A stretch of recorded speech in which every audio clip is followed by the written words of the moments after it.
এই তো আজকে আবার রান্না করলাম নতুন কিছু। তারপরে ভাত খাইব না, সেই একই কাহিনী। এই জন্যে কই রাত্রের ভাত দিয়ে দেখি কিছু একটা করে দিলে খাই কিনা।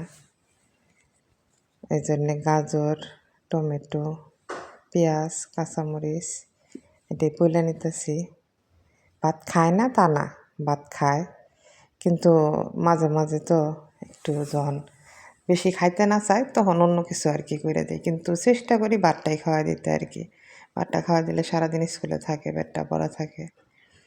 তো তেল গরম করে এনে পেঁয়াজ কাঁচামরিচ দিলাম, দিয়ে হালকা ভাজা তারপরে দিয়ে দিমু গাজর আর টমেটো। এটিও হালকা ভাজি করছি, কারণ এগুলো তো কাঁচাই খাওয়া যায়, এই জন্য এত ভাজি করি নাই। তারপরে ডিম দিয়া হালকা একটু ভাজা নিমু। এনে দিছি ম্যাজিক মশলা। ম্যাজিক মশলাটা ছিল না, দিছি নুডলসের মশলা আর কি। দিয়ে সেরে ভাজি কইরা সুন্দর করে ভাতগুলো মানে ভালোভাবে ভাজা নিছি, সুন্দরভাবে গাঢ়ভাবে ভাজা নিছি।